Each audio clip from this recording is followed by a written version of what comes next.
मंडळी,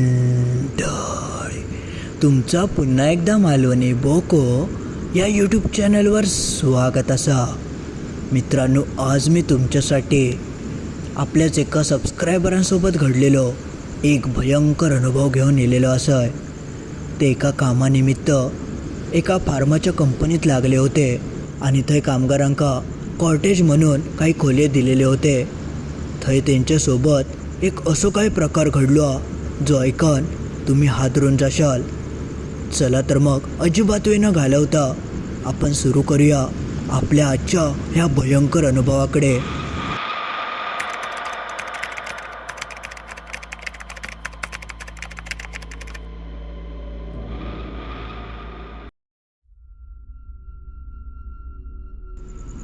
नमस्कार, मी रतन. हे अनुभव मी स्वतः घेतलं होतं. माझ्यासोबत असा काही घडला जो ऐकून असून माझे हातपाय थरथर कापतात. तर तुमका आज मी सविस्तरपणे गोष्ट सांगतोय. तर झालं असा, मी लहानाचं मोठं एका गावात झालं होतं. घरची परिस्थिती खूप हालाकीची होती. शिक्षणासाठी पैसो अजिबात नाही होतं. कसा तरी मी 10वी 11वी आणि 12वी केलं आहे, पण त्याच्या पुढच्या शिक्षणाक घरच्यांकडे पैसे नसल्यामुळे माका पुढे शिक्षण घेऊ गावाक नाही. मी अशीच मोलमजुरी करत होतं. बघता बघता बरेच दिवस निघून गेले. घरच्यांची अपेक्षा होती की चांगल्या ठिकाणी कामाक लागान 4 पैसे घरच्यांका द्यायचे, जेणेकरून थोडं हातभार लागत. वडिलांचं वयसुद्धा खूप होग लागला होता आणि आजारपणात खूप मोठ्या प्रमाणात औषधांचा खर्च होत होतो, ज्यामुळे माका कायो करून कामाच्या शोधात जावचाच होता. बरीच मी ठिकाणं फिरलो आहे, पण खय माझ्या कामासाठी कायच गावत नाही होता. तेवढ्यात माझ्या एका मित्राचं फोन इलो, जो माझ्यासोबतच त्या गावात राहायचो, पण ते एका ठिकाणी काम गावला होता. ती एक फार्मा कंपनी होती आणि त्याच ठिकाणी ते काम गावलेला. मी 12वी सायन्स शिकलेलं आहे. लहानपणापासून तसं मी हुशार, ज्यामुळे त्यांनी माका सांगितल्यान की हय अशी एम्प्लॉयमेंट असा, तर तू एकदा येऊन बघ. म्हणून मग मी घरच्यांका म्हणालं आहे की असं असं काम हा, पण लांब जरा जाऊचं लागतला. पण घरचे म्हणाले काम सोडू नको, एकतर कामं गावत नाही. म्हणून मग जास्त विचार न करता मी थंय जाऊक निघालो आहे. थंय इंटरव्ह्यू वगैरे द्यायचं होतं. थंय गेल्यानंतर मी इंटरव्ह्यू दिलं आहे आणि पहिल्याच इंटरव्ह्यूत मी पाससुद्धा झालो आहे आणि लगेचच माका ती नोकरी लागली. कंपनी खूप चांगली होती. कंपनीच्या कामगारांका खास काही कॉटेज बांधून दिलेले होते, ज्यामुळे राहण्याची सगळी सोय ती कंपनी करायची. फार्माची कंपनी होती. माका जसं काम गावला तसे घरचे खूप आनंदी झाले, कारण अखेरीस मी मार्गाक लागलेलो आहे. मग त्यानंतर मी सगळा माझा काही तर सामान होता त्या गुटाळलं आहे आणि थंय जाऊन पोचलो आहे. थंय गेल्यानंतर माका फॉर्म वगैरे भरूचं होतं, तो भरला आहे. त्यानंतर तिने एक कॉटेज माका दिल्याने एका खोलीत 2 जण राहायचे. मी जेव्हा थंय गेलो आहे तेव्हा आधीपासूनच एक मुलगा राहत होतो, ज्याचं नाव होतं अखिलेश. आम्ही दोघोले तसे अनोळखीच होतो, पण एकदा राहावं लागलं की ओळख होय अशा आशेन आम्ही आपले राहत होतो. बघता बघता आमची चांगली मैत्री झाली. आम्ही एकाच कंपनीत काम करत असल्यामुळे आमचा दोघांचा बरा जमत होता. पण पहिल्या काही दिवसांमध्येच माका एक वेगळाच अनुभव त्या खोलीत इलो. खोलीत म्हणण्यापेक्षा त्या राहत असलेल्या मुलासोबत माका तो अनुभव इलो. अखिलेश नेहमीसारखं नाही होतो, म्हणजे इतर मुलगे जसे असतात तसं तो नसायचो. कधीकधी तो स्वतःच हरवान जायचो आणि असं वाटायचा की तो कोणाशी तरी अजून बोलता, म्हणजे फोनवर वगैरे नाही, पण स्वतःशीच माणूस कसं बोलता तसं तो कधीकधी एका कोपऱ्यात बसून कोणाशी तरी बोलायचो. त्याच्या त्या वागण्यावर पहिल्यांदा मी काय एवढं लक्ष देऊक नाही, पण असं स्वभाव मी आधी कधीच कोणाचं बघूक नाही. इतकी मी मुलं बघितलं आहे, पण तो सगळ्यांपेक्षा काय तो वेगळंच होतो. बघता बघता काही दिवस निघून गेले आणि त्या दिवसांमध्ये माका बरेचसे काहीसे अनुभव त्या खोलीत दिले होते. खोलीतलं वातावरण एकदम विचित्र होता. प्रसन्न कधीच वाटायचं नाही. घरात कधीच कसली पूजा होत नाही होती. दोघवले जण आम्ही एकदम गप्प कामावर फक्त जायचं, कामावरसून घराकडे यायचं, बाकी कायच आमचं जास्त बोलणं व्हायचं नाही. माझे आधीचे मित्र होते, त्यांच्याशी माझं खूप चांगलं जुळायचं, खूप गप्पा गोष्टी व्हायचे.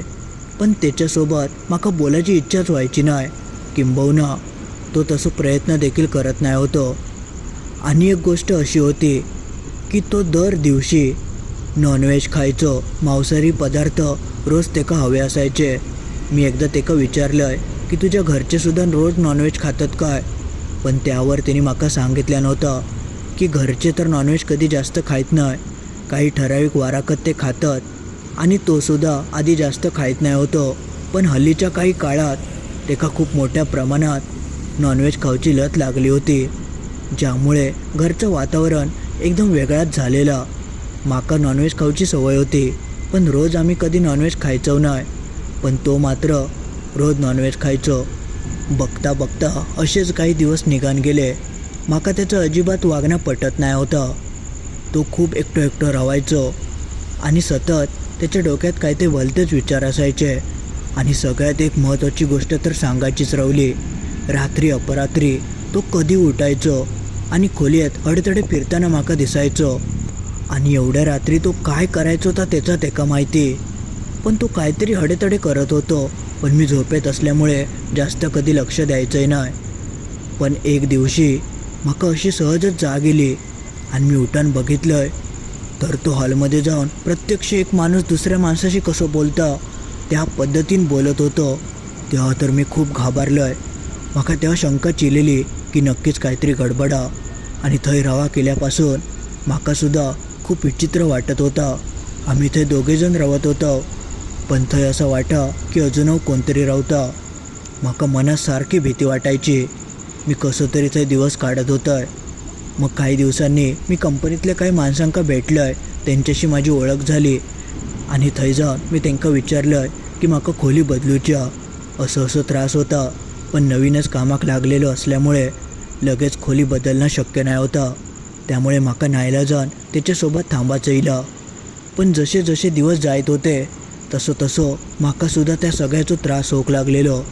मी रात्री अपरात्री झोपेसून गडबडान जागो व्हायचं. माका सतत काय ना काय स्वप्न पडायची की कोणतरी माझ्या अवतीभोवती फिरता.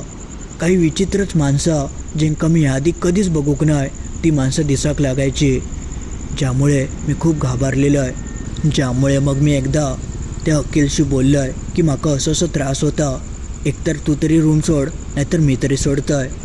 अखिल का ते कामा केल्यापासून खूप दिवस झाले होते, ज्यामुळे तो माका म्हणालो की ठीक आहे, एवढंच जर त्रास होत असत तर मीच खोली सोडतोय, कारण तुका तर खोली बदलूक देऊचे नाही. तसं तो पोरगो चांगलं होतं, पण त्याच्यासोबत काहीतरी असा घडलेला ज्यामुळे तेका कसलो तरी बाहेरचा त्रास होत होतो.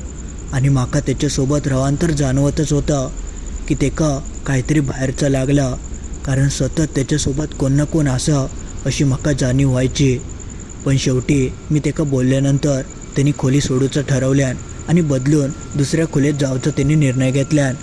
आणि मग त्याप्रमाणे त्यांनी फॉर्म वगैरे बदलून आपलं कॉटेज बदलल्यान. त्या सगळं झाल्यानंतर मी त्या खोलीत एकटोच राहत होतोय. माका थोडं जीवात जीविलो की अखेरीस तो गेलो म्हणजे आता काय बियाची गरज नाही. पण झाला उलटाच. तो गेल्यानंतरसुद्धा त्या घरातला त्या खोलीतलं वातावरण अजिबात बदललं नाही, जशाक तसाच एकदम निगेटिव्हिटी येत होती.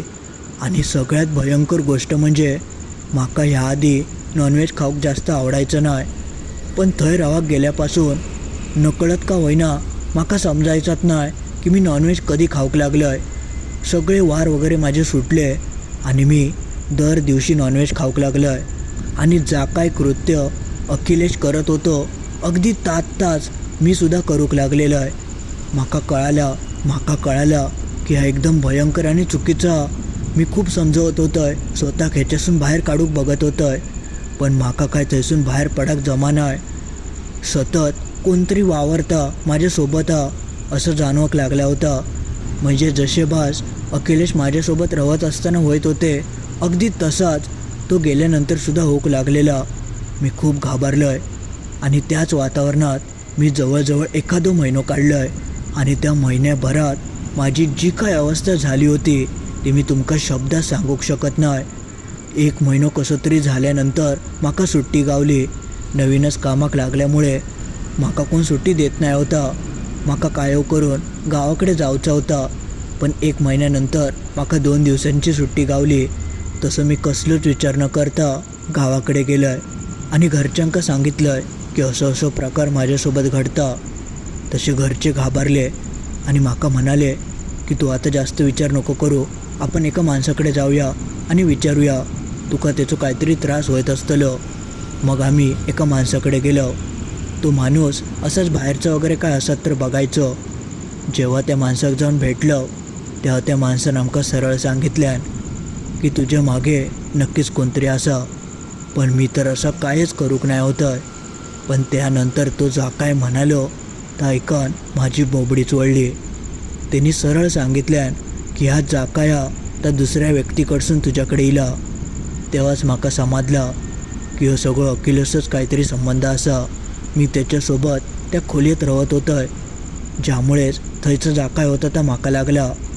त्यानंतर तो माणूस म्हणालो की ज्याच्यासोबत तू राहत होतं त्याच्या मागे एक नाही जवळजवळ 4-5 भुताटकी होती. म्हणजे 4-5 आत्मे त्याच्यासोबत होते. त्याच्यातलोच एक आत्मो तुझ्या मागे येलो. त्या अखिलेशच्या हातून एक अशी चूक झाली ज्या चुकीमुळे तो ह्या सगळा भोगता. पण तू नेमकं त्याच्यासोबत ते रावाक गेल्यामुळे त्या आत्म्यांचं लक्ष तुझ्यावर पडलं आणि त्यातल्या एका आत्म्यान तुझी पाठ धरल्यान, ज्यामुळे तुका हे सगळं त्रास होता. मग त्यांनी खूप काय काय केल्यान, काही विधी केल्यान. जवळजवळ 4-5 दिवस गेले आणि माका 4-5 दिवसांची सुट्टी देखील नाही होती. पण घरचे म्हणाले की स्वतःचं आयुष्य खूप महत्त्वाचं असा. कामावरसून काढून तरी टाकल्याने तरी ही गोष्ट खूप महत्त्वाची असा. कारण काम काय आज नाही उद्या गावात, पण जीवन ह्या परत गावाक शकत नाही. तेव्हा मग आईन आणि पप्पाने दोघांनी माका खूप साथ दिल्याने आणि त्यानंतर पुढचे 4-5 दिवस आम्ही त्या माणसाकडे गेलो आणि त्यांनी खूप काय काय करून कसा तरी माझ्या मागे जो कोण आत्मा इलो होतो तेका त्यांनी काढल्याने. त्यानंतर माका बरा वाटला आणि इतके दिवस सुट्टी टाकलेली असानसुद्धा नशिबासारखी माका थंयच्या कंपनीवाल्यांनी काढूक नाही. त्यांनी समजून घेतल्याने आणि माका एक वॉर्निंग देऊन सोडून दिल्याने मग मी परत थंय रावाक गेलो आहे. पण त्या खोलीत जाताना माका खूप भीती वाटत होती. माका सतत वाटा की परत काहीतरी घडतला, परत तसेच भास होतले. पण थंय रावाक गेल्यापासून तसो प्रकार परत घडाक नाही. स्वप्न वगैरे रात्रीची पडायची ती एकदम बंद झाली. सतत डोक्यावर जडजड वाटायचं, भास व्हायचे की कोणतरी असा. ता सगळा थांबला. म्हणजे थंय जा काय होता तर अखिलेशच्या मागावर इलेला आणि तो थंय रवत असल्यामुळे त्या घरात तर वास्तूत वावरा आणि थंय मी नवीन रावाक गेल्यामुळे माझ्यासोबत तो सगळं प्रकार घडलो. पण नशिबासारखं मी गावाकडे गेलो आहे आणि याच्यावर सगळं उपाय करून ह्या सगळा माघार होता तर मी बाजूक केलं आहे. तेव्हापासून माका पुढे कधीच त्रास झालो नाही. मी थंय जवळजवळ 7-8 वर्ष नोकरी केलं आहे आणि त्याच खोलीत रावलं आहे. पण तसो त्रास माका परत कधीच झालो नाही. पण ह्यो अनुभव मात्र माझ्या कायम लक्षात रावलो. इतको ह्यो भयंकर अनुभव होतो. ही ऐकून साधी गोष्ट वाटतं, पण जेव्हा मी त्या सगळं अनुभवलं आहे ते होणारे भास सतत कोणतरी बघता अशी जाणीव होत होती. घरातली दारा खिडके असं वाटायचं की कोणतरी उघडून पटकन आतमध्ये येतं. हे खूप भयंकर अनुभव होते जे मी तुमका डिटेलमध्ये सांगलंय सुद्धा नाही. वरच्यावरची मी गोष्ट सांगितलं आहे. पण ह्यो अनुभव मी पुऱ्या जन्मात कधी विसराक शकत नाही. 2015 साली ह्यो अनुभव मी घेतलेला आहे. आता 10-1 वर्ष उलटान गेली, पण अजून तो प्रकार म्हाका चांगलो आठवता. मंडळी आज पुरता एवढाच. तर मित्रांनो, असं काहीसं होतं आपल्या सबस्क्रायबरांनी अनुभवलेलं त्यांचं एक भयंकर अनुभव. जो तुमका कसं वाटलं त्या कमेंटमध्ये नक्की कळवा. आणि परत एकदा आपण आउटडोर शूट केलं होतं. रात्रीचे 11 वाजल्यात तरी देखील मी तुमच्यासाठी अशा ओसाड ठिकाणी येऊन हे अनुभव सांगितलं आहे. तो कसं वाटलं त्यासुद्धा नक्की सांगा. आणि असेच अनुभव ऐकायचे असतील तर कमेंटमध्ये नक्की लिहा की आउटडोर व्हिडिओ अजून येऊन दे. मग मी तुमच्यासाठी असेच भारी भारी गोष्टी घेऊन येईन. आणि अजून हे व्हिडिओक लाईक करूक नसाल तर सगळ्यात आधी लाईक करा. चला तर मग लवकरच भेटाया असंच काहीसं भयंकर अनुभव घेऊन बुधवारी ठीक रात्री 10:30 वाजता. बाय बाय, शुभरात्री. येतंय.